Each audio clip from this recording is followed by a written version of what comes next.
اعوذ باللہ من الشیطان الرجیم، بسم اللہ الرحمن الرحیم۔ کل ہم نے جس موضوع پہ گفتگو کی تھی وہ تھا انسان کی تخلیق کا مقصد، اور وہ کیا ہے؟ امتحان۔ اللہ تعالیٰ نے اس دنیا میں انسان کو امتحان کے لیے بھیجا کہ اس دنیا میں امتحان لیا جائے گا۔ تو اس میں نے بتلایا کہ اس امتحان کے لیے اللہ تعالیٰ نے ابلیس کو بھی مہلت دے دی۔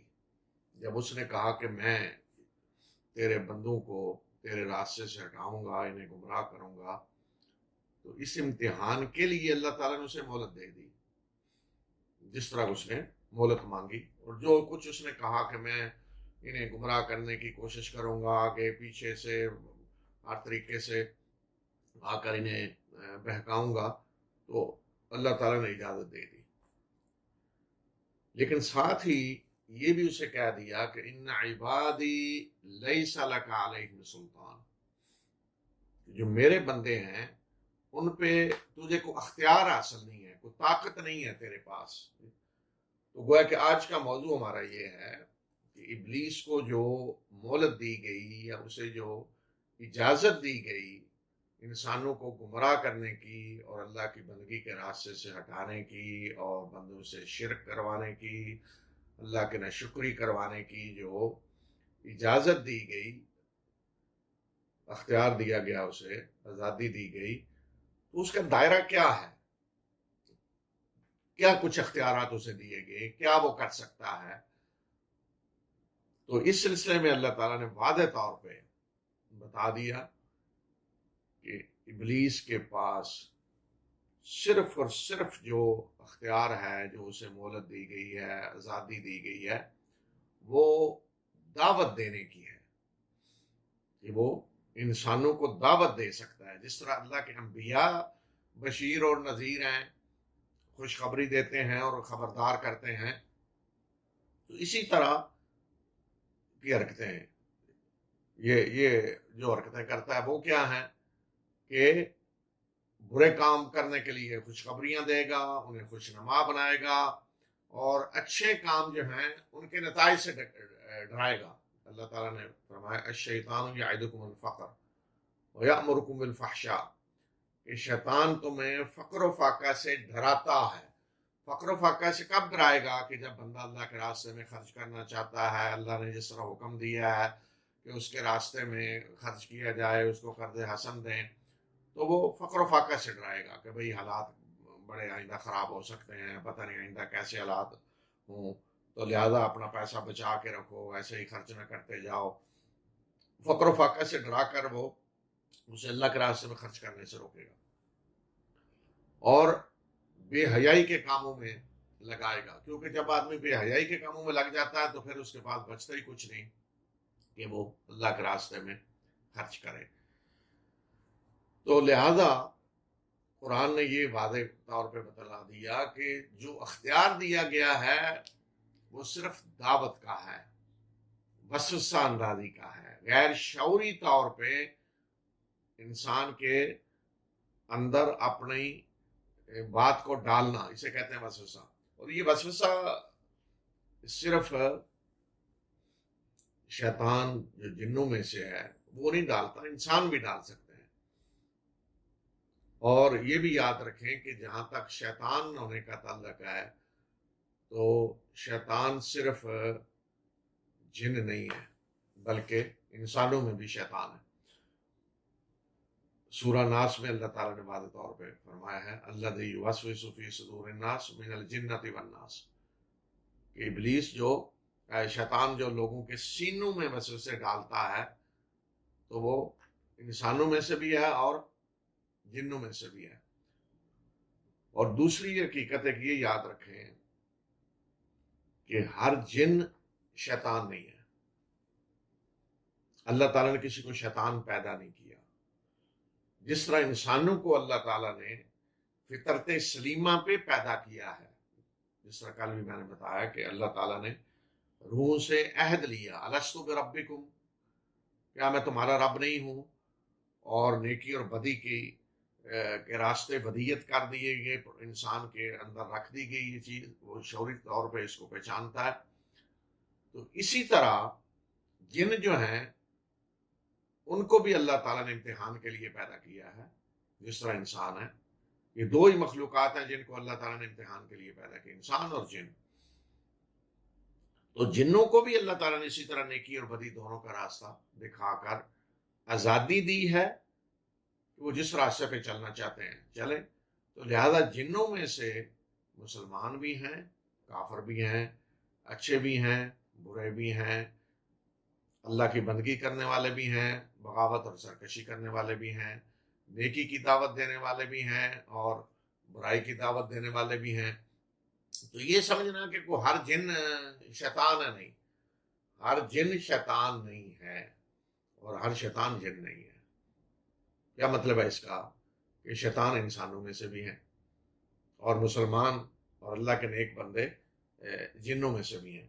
تو چونکہ ابلیس جنوں میں سے ہے، کان من الجن، اللہ تعالیٰ نے فرمایا کہ وہ جنوں میں سے ہے، تو تھوڑا سا سورہ جن میں ہم پڑھ لیں کہ جنوں کے اندر کس طرح اللہ تعالیٰ بتلا رہے ہیں یہ کہ مسلمان بھی ہیں اور کافر بھی ہیں، اچھے بھی ہیں اور برے بھی ہیں۔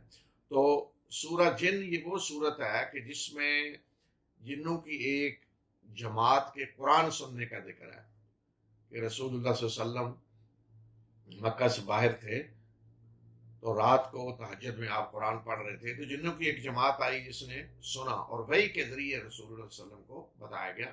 اور پھر اس صورت میں جنوں کے متاثرات بتائے گئے ہیں قرآن کو سننے کے بعد۔ قُلْ أُوحِيَ إِلَيَّ أَنَّهُ اسْتَمَعَ نَفَرٌ مِّنَ الْجِنِّ، کہہ دیں اے نبی صلی اللہ علیہ وسلم، کہہ دیں کہ میری طرف وحی کی گئی ہے کہ جنوں کی ایک جماعت نے قرآن کو سنا۔ فَقَالُوا إِنَّا سَمِعْنَا قُرْآنًا عَجَبًا، اور انہوں نے سننے کے بعد کہا کہ ہم نے بڑا ایک عجیب کلام سنا ہے، یہدی الی الرشد، کہ جو صحیح راستے کی طرف رہنمائی کر رہا ہے۔ فآمنا بھی، ہم اس پہ ایمان لے آئے ہیں۔ وَلَن نُشْرِكَ بِرَبِّنَا أَحَدًا، اور آئندہ ہم اپنے رب کے ساتھ کسی کو شریک نہیں ٹھہرائیں گے۔ تو اس کا مطلب ہے کہ پہلے وہ شریک ٹھہرا رہے تھے، شرک کر رہے تھے۔ تو اس سے کیا ثابت ہوتا ہے کہ جس طرح انسانوں میں اللہ کی بندگی کرنے والے، توحید کے راستے پہ چلنے والے بھی ہیں اور شرک کرنے والے بھی، تو اسی طرح جنوں میں بھی مومن بھی ہیں اور شرک کرنے والے بھی ہیں۔ اور اس کے بعد وہ آگے اپنے بارے میں بتا رہے ہیں کہ ہم کیسے ہیں جن۔ تو پوری صورت نہیں میں پڑھ رہا، صرف یہی جو چند آیتیں ہیں اس سے متعلق ہیں وہی میں پڑھوں گا۔ آیت نمبر 11 میں یہ جنوں کی زبانی وہ خود بتا رہے ہیں ہم کیسے ہیں۔ وَأَنَّا مِنَّا الصَّالِحُونَ وَمِنَّا دُونَ ذَلِكَ كُنَّا طَرَائِقَ قِدَدًا، وہ کہہ رہے ہیں کہ ہم میں سے نیک بھی ہیں، صالح بھی ہیں اور اس سے کمتر بھی ہیں، یعنی ایسے جو گناہ گار ہیں، اور ہم مختلف راستوں پہ چلنے والے ہیں۔ جس طرح انسانوں میں مختلف لوگ ہیں اسی طرح جنوں میں بھی ہیں۔ اور آگے پھر وہ کہہ رہے ہیں کہ وَأَنَّا لَمَّا سَمِعْنَا الْهُدَىٰ آمَنَّا بِهِ، کہ جب ہم نے ہدایت کو سنا، یعنی قرآن کو سنا، تو ہم اس پہ ایمان لے آئے۔ تو قرآن کو سن کر وہ ایمان لائے۔ آگے پھر آیت نمبر 14 میں انہی کی زبانی اللہ تعالیٰ بتا رہے ہیں کہ انہوں نے خود جو کہا وہ وَأَنَّا مِنَّا الْمُسْلِمُونَ وَمِنَّا الْقَاسِطُونَ، وہ کہہ رہے ہیں کہ ہم میں مسلمان بھی ہیں اور ایسے بھی ہیں کہ جو منحرف ہیں، سیدھے راہ سے منحرف ہیں، یعنی کافر ہیں۔ فَمَنْ أَسْلَمَ فَأُولَٰئِكَ تَحَرَّوْا رَشَدًا، اور جس نے اسلام کا راستہ، اطاعت کا، اللہ کی اطاعت کا راستہ اختیار کر لیا، تو انہوں نے ہدایت کو تلاش کر لیا، پا لیا۔ تو اس سے ثابت کیا ہوا کہ جنوں میں مومن بھی ہیں، کافر بھی ہیں، نیک بھی ہیں، برے بھی ہیں، مختلف راستوں پہ چلنے والے ہیں۔ تو یہ میں اس لیے وضاحت کر رہا ہوں کہ یہ سمجھنا کہ اللہ تعالیٰ نے کسی کو شیطان پیدا کیا نہیں، اللہ تعالیٰ عدل کرنے والا ہے۔ اگر اللہ تعالیٰ خود کسی کو شیطان پیدا کرے اور اس کے بعد اللہ اسے جہنم میں ڈالے تو یہ عدل نہیں ہے، یہ ظلم ہے۔ وَمَا رَبُّكَ بِظَلَّامٍ لِّلْعِبَادِ، اور تیرا رب بندوں پہ ظلم کرنے والا نہیں ہے۔ وَلَا يَظْلِمُ رَبُّكَ أَحَدًا، تیرا رب کسی پہ ظلم نہیں کرے گا. تو اللہ کے ہاں ظلم نہیں ہے، عدل ہے. تو کسی کو اللہ نے شیطان نہیں پیدا کیا، تو ابلیس کو بھی اللہ نے شیطان نہیں پیدا کیا، وہ اپنے عمل سے شیطان بنا. اس لیے قرآن میں جہاں سجدہ کا حکم ہے اور سجدے سے اس نے انکار کیا، وہاں ابلیس کا اس کا آیا نام ابلیس. لیکن باقی جگہوں پہ شیطان آیا، شیطان نے یہ کہا، شیطان یا شیاطین آیا، جمع شیاطین. تو اس کا مطلب یہ ہے کہ شیطان وہ بنا بعد میں اپنے عمل سے، جب اس نے سرکشی کی، اللہ کی نافرمانی کی، انکار کیا سجدے سے، اور اس کے بعد پھر وہ مزید اس پہ ڈٹ گیا، معافی مانگنے توبہ کرنے کی بجائے ڈٹ گیا کہ نہیں میں اب انسانوں کو گمراہ کروں گا، تو پھر وہ شیطان بنا. ایک بات تو یہ.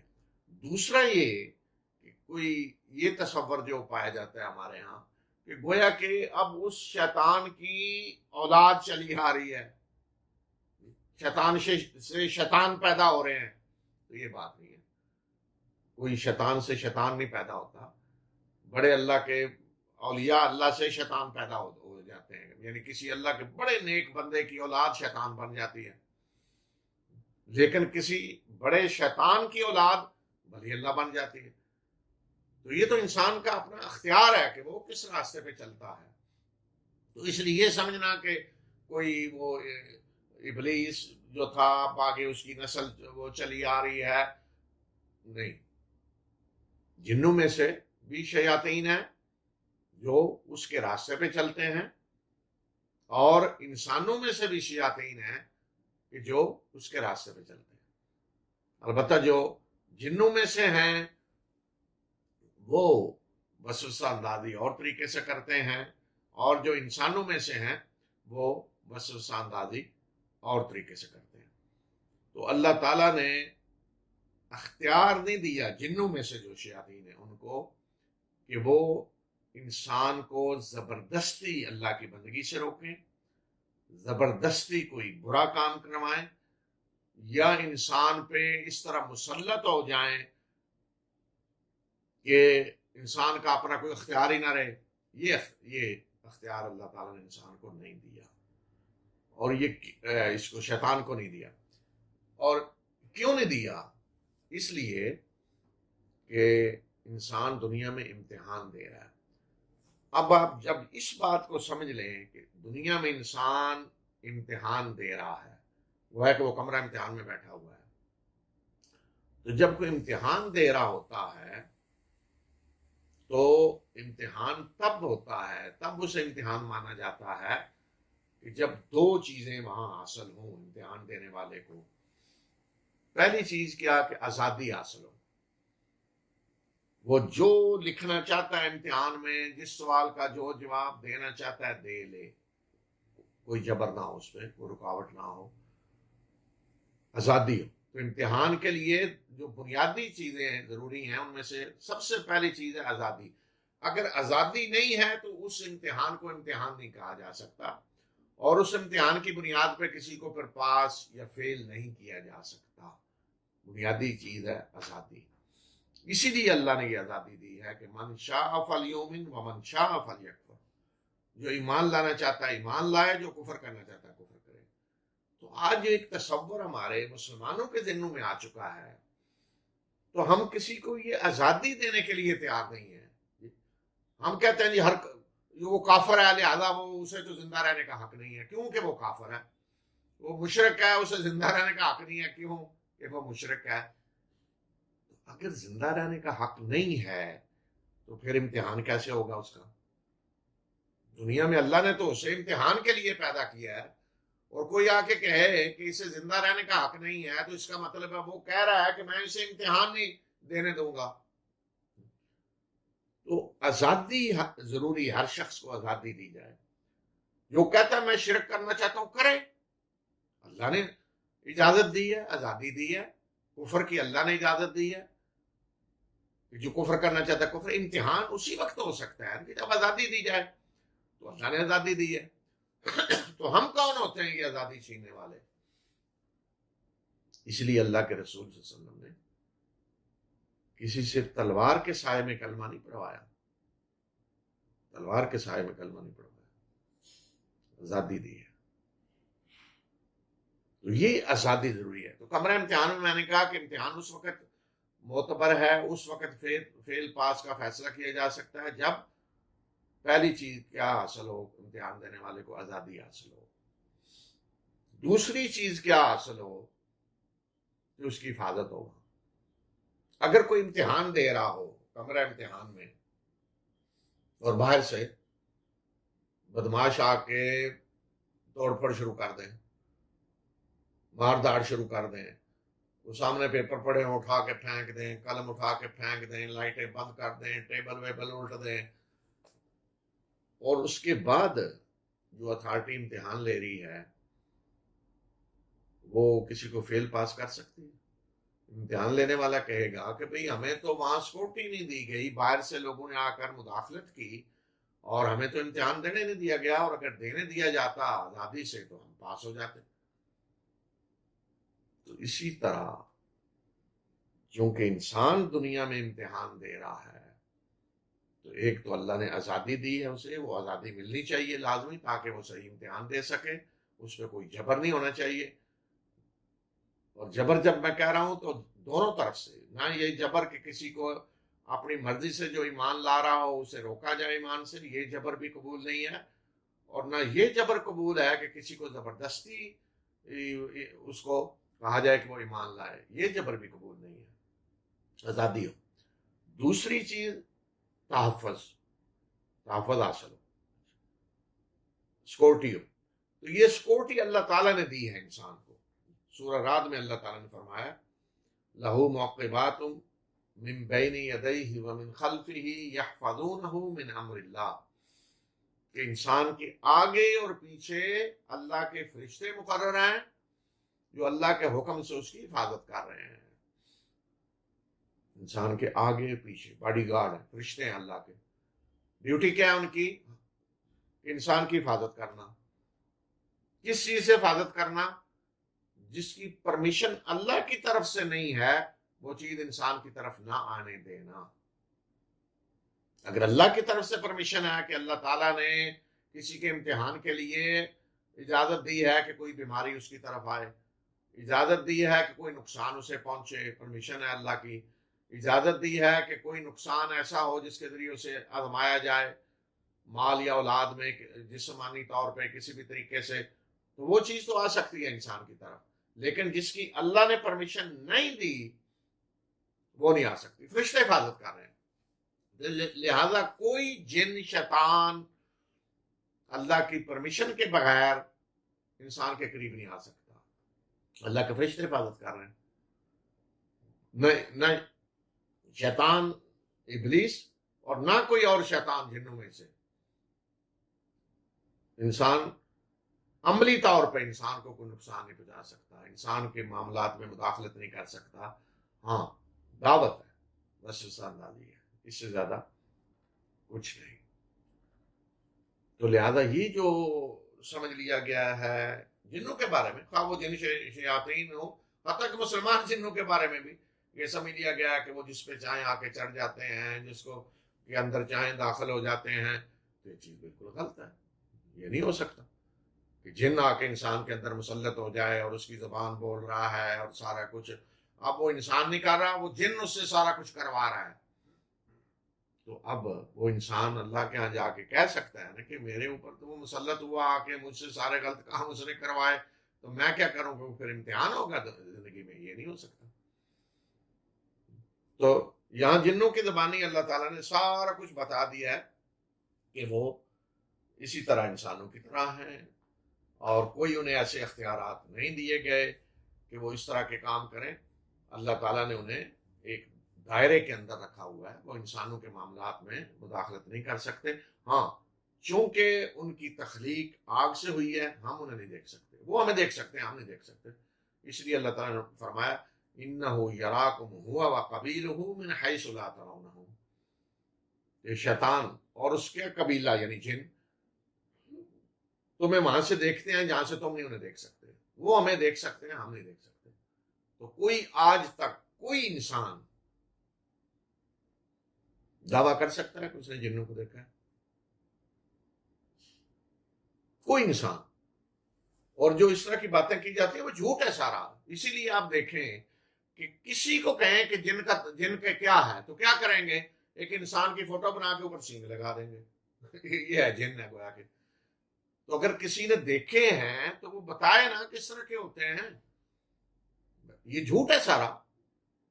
وہ جی میں نے جن دیکھے ہیں، میرے پاس جن آتے ہیں اور ملاقات ہوتی ہے، اور سب جھوٹ ہے. اس کی کوئی حقیقت نہیں ہے.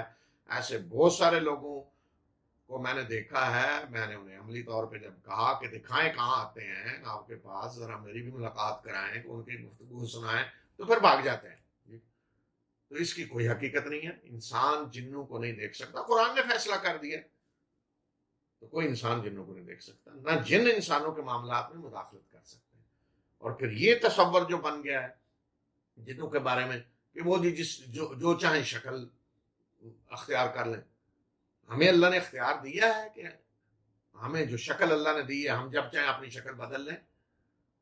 کہ کوئی انسان جب چاہے وہ کوا بن جائے، جب چاہے وہ کبوتر بن جائے، جب چاہے بلی بن جائے. ہمیں اختیار دیا ہے اللہ نے.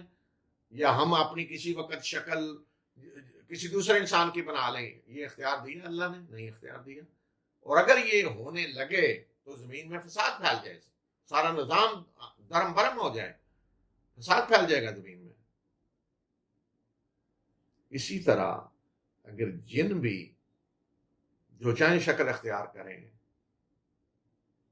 تو سارا نظام آپ کا دنیا کا ختم ہو جاتا ہے، فساد پھیل جاتا ہے. وہ جس انسان کی چاہیں شکل میں آ گئے.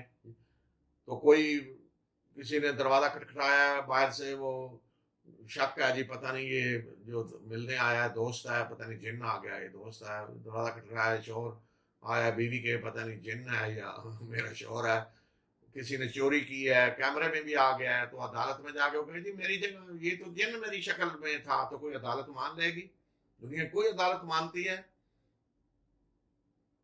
اور پھر دیکھ لیں کوئی مداخلت پوری تاریخ میں رسول اللہ صلی اللہ علیہ وسلم کی زندگی میں بھی صرف 2 واقعات ہیں.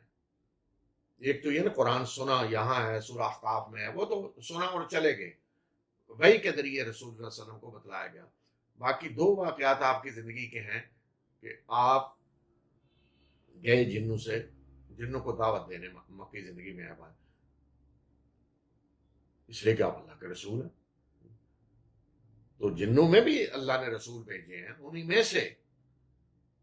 سے آئے ہیں رسول. قرآن میں اللہ تعالیٰ نے ذکر کیا کہ قیامت کے دن انہیں کہا جائے گا یا معاشر الجن والانس الم یأتکم رسل منکم، یا انسانوں اور جنوں کے گروہ کیا تم میں سے تمہارے اندر رسول نہیں آئے؟ تو جنوں میں بھی آئے ہیں، لیکن جو جنوں کے نبی رسول ہم ان تک نہیں اپروچ کر سکتے.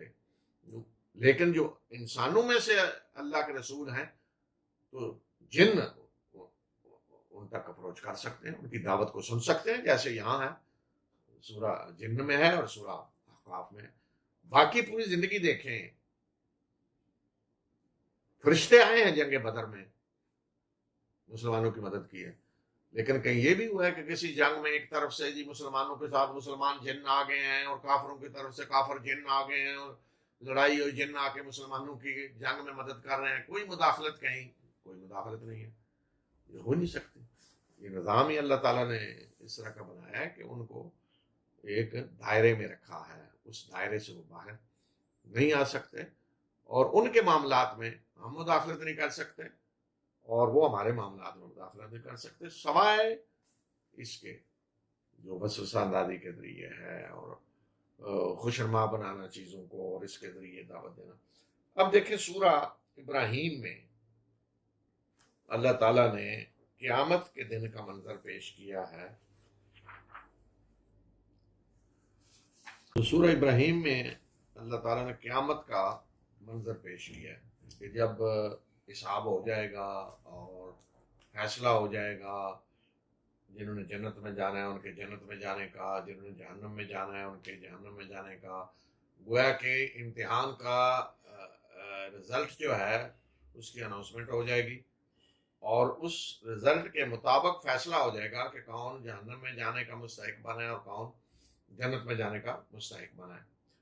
تو ظاہر ہے جو گمراہ ہوئے تو اس میں شیطان کا بہت بڑا کردار تھا، دنیا میں گمراہ کرنے میں، اللہ کے راستے سے ہٹانے میں، خصوصاً شرک کی دعوت دینے میں سب سے بڑا کردار تھا شیطان کا۔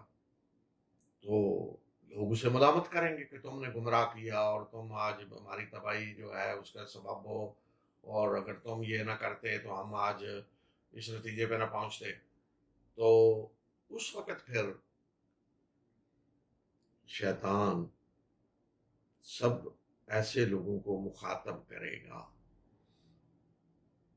جو جہنم میں جانے والے ہیں اور جو اب اسے ملامت کر رہے ہیں، ساری ذمہ داری اس پہ ڈال رہے ہیں، تو وہ اس وقت انہیں مخاطب کرے گا۔ تو اللہ تعالیٰ فرما رہے ہیں آیت نمبر 22 سورہ ابراہیم، وقال الشیطان لما قضی الامر ان اللہ وعدکم وعد الحق ووعدتکم فاخلفتکم، اور شیطان کہے گا جب معاملے کا فیصلہ کر دیا جائے گا، یعنی فیصلہ ہو جائے گا کہ کس نے جنت میں جانا ہے جہنم میں جانا ہے، فیصلہ کر دیا جائے گا، بے شک اللہ نے تم سے وعدہ کیا سچا وعدہ، اور میں نے بھی تم سے وعدہ کیا اور میں نے اس وعدے کی خلاف ورزی کی، جھوٹا وعدہ کیا۔ یعنی اللہ کا جو وعدہ تھا وہ تو سچا تھا، تمہارے سامنے آ گیا، جو اللہ کا وعدہ تھا کہ جو یہ کام کرے گا وہ جنت میں جائے گا، جو یہ کام کرے گا جہنم میں جائے گا، مرنے کے بعد تم نے اٹھنا ہے، اللہ کے سامنے پیش ہونا ہے، حساب دینا ہے، یہ اللہ کا وعدہ تھا، اللہ کے انبیاء کی زبانی اللہ تعالیٰ نے جو پیغام پہنچایا، تو وہ وعدہ تو سچا تھا، تمہارے سامنے آ گیا سب کچھ۔ اور ایک وعدہ میں نے بھی کیا تھا، وہ کیا تھا کہ نہیں کوئی آخرت واخرت نہیں ہے، مرنے کے بعد اٹھنا ہی نہیں ہے، جو یہاں قابو آ گیا وہ اس کو وہیں دھر لیا، اور جس نے کہا نہیں میں تو آخرت کو میں نے تو ضرور ماننا ہے، تو اسے پھر دوسرے راستے پہ لے گیا کہ نہیں آخرت تو ہے لیکن وہاں سفارش کرنے والے چھڑا لیں گے، بچا لیں گے، کوئی ڈرنے کی ضرورت نہیں، اس کی فکر کی ضرورت نہیں، ان کو اس طریقے سے گمراہ کیا۔ تو وعدے اس نے بھی کیے، تو وہ کہے گا میں نے بھی وعدے کیے فاخلفتکم، مگر میں نے ان وعدوں کی خلاف ورزی کی، یعنی جھوٹے وعدے تھے سارے۔ اور پھر آگے سنیں، یہ اہم ہے، وما كان لي عليكم من سلطان الا ان دعوتكم فاستجبتم لي، اور میرا تم پہ کوئی اختیار نہیں تھا، میرے پاس کوئی اختیار کوئی طاقت نہیں تھی سوائے اس کے کہ میں نے تمہیں دعوت دی اور تم نے میری دعوت کو قبول کر لیا۔ یہ شیطان خود وہاں اعلان کر رہا ہے قیامت کے دن، ما کان علی علیکم وما کان علی علیکم من سلطان، کوئی اختیار کوئی طاقت کسی قسم کی میرے پاس نہیں تھی۔ یہ پہلے روز بھی اللہ تعالیٰ نے کہہ دیا ان عبادی لیس لک علیہم سلطان، کہ میرے بندوں پہ تجھے کوئی اختیار حاصل نہیں ہے، کوئی طاقت نہیں ہے، اور شیطان اس نے بھی اعلان کر دے گا، تو وہ کہے گا صرف کیا تھا الا ان دعوتکم فاستجبتم لی، صرف یہ کہ میں نے تمہیں دعوت دی اور تم نے اسے قبول کر لیا۔ تو یہ ہے امتحان کہ ایک طرف ابلیس دعوت دے رہا ہے اور دوسری طرف اللہ کے انبیاء دعوت دے رہے ہیں، اور اللہ کے انبیاء کے راستے پہ چلنے والے دعوت دے رہے ہیں، نہ اس طرف سے جبر ہے اور نہ اس طرف سے کوئی اختیار دیا گیا کہ شیطان ابلیس وہ کوئی جبر کرے۔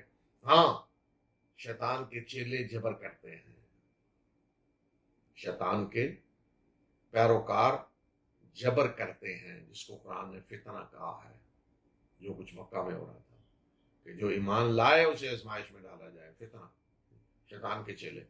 اور اسی لیے اللہ تعالیٰ نے حکم دیا کہ اس فتنے کو ختم کریں تاکہ آزادی ہو، ایمان لانے والے کو کوئی ڈر نہ ہو، آزادی سے ایمان لائے جو ایمان لانا چاہتا ہے۔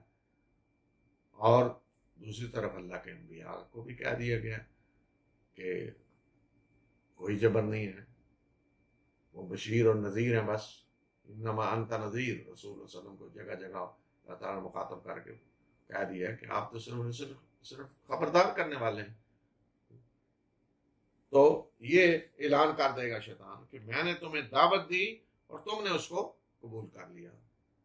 اور یہ دعوت شیطان بھی دے رہا ہے، اس کے چیلے بھی دے رہے ہیں، انسانوں میں سے جو شیاطین ہیں وہ بھی یہ دعوت دے رہے ہیں. کس کی؟ کفر کی، شرک کی، اللہ کی نافرمانی کی، اللہ سے بغاوت کی. اور سب سے بڑی چیز جو ہے وہ شرک. فلا تلومونی ولوموا انفسکم، تو وہ کہے گا کہ مجھے آج ملامت نہ کرو، اپنے آپ کو ملامت کرو، مجھے نہ ملامت کرو. میں نے کیا کیا؟ دعوت ہی دی اور تم نے خود قبول کی، میں نے کوئی زبردستی تو نہیں کی، لہذا اپنے آپ کو ملامت کرو. ما انا بمصرخکم وما انتم بمصرخی، نہ میں آج تمہاری کو داد رسی کر سکتا ہوں، نہ تم میری کو داد رسی کر سکتے ہو.